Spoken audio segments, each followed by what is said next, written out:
네, 지난달 24일 러시아가 우크라이나를 침공한 이후 세계 각국이 러시아에 대한 제재에 나섰습니다. 사태가 장기화로 접어들 경우에 영향을 피할 수 없을 텐데 이 선박 수리업계선 당장의 피해가 우려되는 상황입니다.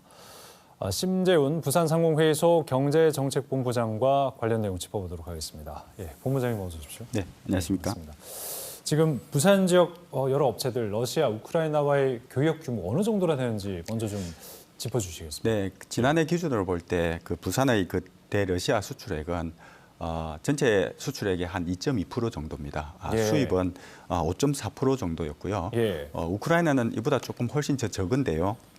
수출이 약 한 0.1%, 수입은 0.04% 정도였습니다. 예. 수출액의 절대 규모만 본다면 굉장히 영향도 제한적일 수 있다고 생각할 수 있겠는데요. 네네. 하지만 사실 지금 세계 경제는 공급망에서뿐만이 아니라 금융이나 여러 경제 전 부분에서 서로 얽혀 있기 때문에 예. 이번 사태가 가져올 영향은 국가나 지역을 넘어서 거의 모든 산업에 전방위적으로 확산될 우려가 크다고 보고 있습니다. 그렇군요. 뭐 규모는 그렇게 큰 비중을 차지하지는 않지만 또 부산에 있는 여러 업체들 어려움을 겪을 수 있을 것 같은데 지금 당장의 선박 수리업계의 경우에는 직격탄을 맞았다고 합니다. 어떤 이유에서입니까? 네. 부산에 선박을 수리하러 들어오는 배의 약 한 70-80% 정도가 예. 러시아 어선입니다. 뭐 통상적으로 명태 잡이가 끝나는 다음 달부터 본격적으로 러시아 어선들이 부산으로 들어올 텐데요. 수리 계약에 대한 업계의 고민이 커져가고 있습니다. 네. 현재 그 국내 선박 수리 업체는 그 수리가 끝난 후에 대금을 받는 후불제 거래 가능이 고차가 되어 있습니다. 네. 뭐 대본 지급이 짧으면 한두 달, 또 길어지면 6개월 정도도 길어질 수가 있는 상황인데요. 예. 지금 뭐 아시겠지만 러시아 은행들이 금융 제재로 인해서 그 국제 결제망인 스위프트에서 배제가 돼 있는 그렇죠. 상황이기 송금 자체가 안 때문에 되는 거죠. 자칫 대금을 받지 못하거나 또 상당 기간 지연될 수 있는 불확실성이 커져가는 상황이라고 보시면 될 것 같습니다. 그렇군요. 선박 수리업계가 이렇다면 또 조선 기자재 업계도 어려움이 있지 않을까 이런 생각이 드는데 어떻습니까? 네, 그 현재 국내 조선소에서 수주된 러시아 선박 물량은 약 한 9조 7천억 규모입니다. 예. 전체 수주 물량이 한 8% 수준인데 대부분이 LNG 운반선입니다. 예. 러시아에 대한 국제사회의 금융 제재나 또 금수 조치로 인해서 러시아 발주사들이 추진하는 LNG 프로젝트에 이상이 생긴다고 하면 네네. 뭐 최악의 경우에는 발주 취소나 또는 인도 거부 등의 리스크가 현실화될 수 있습니다. 그렇군요. 뭐 이렇게 되면 지역 기자재 납품업체도 납품 중단이나 취소가 될 수 있어서 영향이 불가피할 것으로 우려됩니다. 예. 여기에 이번 사태로 그 인한 원자재 가격 상승이 조선소의 그 기수주 물량에 대한 그 건조 채사성 악화로 이어질 경우에 기자재업체에 대한 단가 하방 압력도 거세질 것으로 예상이 되고 있습니다. 그렇군요. 지금 뭐 글로벌 해운사들도 러시아 제재에 동참을 하고 있는 그런 상황 아니겠습니까? 네. 국내 최대 선사 HMM도 러시아 이 운항을 중단하는 걸 좀 고려하고 있는 그런 상황인데 앞으로 네. 어떤 영향을 좀 줄 수 있을 것으로 보십니까? 사실 이게 예상되었던 부분인데요. 예. 지금 러시아에 대한 금수 조치와 그 각각의 제재 동참이 이어지면서 각국의 제재 동참이 이어지면서 러시아 항로가 생각보다 빠르게 닫히고 있습니다. 예. 그 독일의 하팡로이드나 덴마크 머스크 또 스위스의 MSC 등 그 글로벌 선사들이 러시아 노선을 포함해서 극동 노선 전체에 대한 운항 중단을 선언한 상태입니다. 네. 그리고 우리나라도 그 HMM이 최근에 그 일부 러시아 화물 서비스 예약을 중지하기도 했습니다.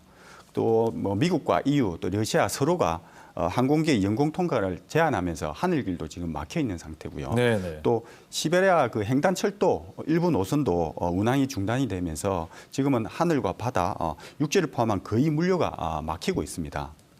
당연히 이렇게 러시아 수출입이 사실상 중단될 수밖에 없고 러시아나 우크라이나 비중이 높은 기업들은 손을 놓을 수밖에 없는 그렇겠네요. 상황이고요. 또 예. 러시아 쪽에 현지 공장을 가동하고 있는 기업들도 국내에서 제품 공급이 정상적으로 이루어지지 않는다고 하면 생산 차질이 불가피할 것으로 보고 있습니다. 네. 근데 이런 경우에도 좀 규모가 큰 뭐 대기업이라든지 이런 쪽에서는 버틸 수 있는 또 여력이 있지만 네네. 또 작은 기업들 이런 쪽은 사실 바로 이 영향을 받지 않습니까? 네네. 예, 그 부분이 좀 우려가 되는데 어떻게 보십니까? 저희 상의에서 그 이번 사태와 관련해서 예. 그 지난 2월 말에 그 지역의 관련 기업 100개사를 대상으로 직접 모니터링을 했습니다. 예. 이번 조사에서는 그 화장품이나 수산물을 러시아나 우크라이나로 직접 수출하는 소규모 무역업이나 대리점이 많았습니다. 이들 기업들 대다수는 그 거래 규모는 좀 적다고 하더라도 업계 개별로는 러시아나 우크라이나를 수출 비중이 굉장히 높기 때문에 예. 이번 사태로 수출길이 막힐 것을 당장 우려했고 또 금융 제재로 결제 지연에 대한 걱정을 많이 하고 있었습니다.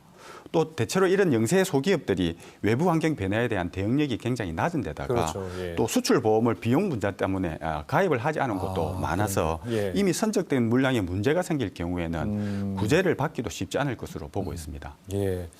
앞서 말씀하셨듯이 뭐 러시아, 우크라이나와 관련 있는 기업들뿐만 아니라 지금 기름값도 많이 올랐고 앞으로 또 원자재 가격 인상에 대한 또 그런 부정적인 전망도 있던데 산업 전반에 걸쳐서 부산의 어떤 직간접적인 영향 피할 수 없을 것 같거든요. 어떻게 좀 분석하고 있습니까? 사실상 이게 가장 걱정되는 부분이고요. 예. 이번 사태가 진정이 되더라도 우리 경제나 기업에는 상당 기간 영향이 지속될 것으로 보는 부분입니다. 네. 뭐 거시적으로는 이번 전쟁으로 인한 인플레이션으로 스태그플레이션에 대한 우려가 커지면서 네. 세계 경제가 성장률에 큰 타격을 입을 것이 분명합니다.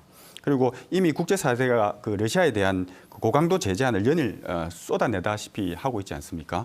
뭐 이렇게 되면 러시아도 문제지만 결국 제재를 하는 국제사회도 고통을 감내할 그렇죠. 수밖에 없는 상황이 될 것 같습니다. 뭐 미국이 최근에 러시아 그 원유 수입 금지라는 최후의 카드를 꺼내들면서 원유 가격도 막 연일 급등을 하고 있습니다. 네. 또 원유뿐만이 아니라 이번 사태로 그 반도체 소재를 비롯해서 니켈이나 알루미늄 등 주요 원자재 가격도 급등을 하고 있습니다.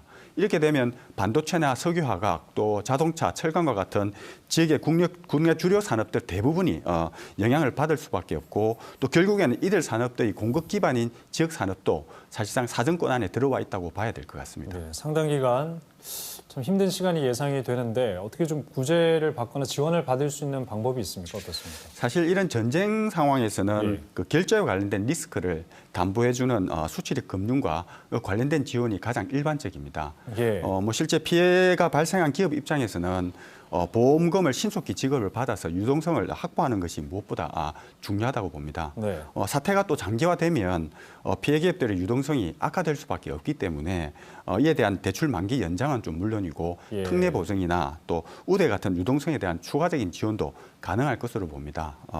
기업들 입장에서는 이런 정부나 또 시, 유관기관들에 지원하는 창구를 잘 확인하고 예. 관련된 지원책을 적극 활용하려는 노력이 필요할 것으로 봅니다. 알겠습니다. 부산상공회의소 심재훈 경제정책본부장과 얘기 나눠봤습니다. 말씀 잘 들었습니다. 네, 감사합니다.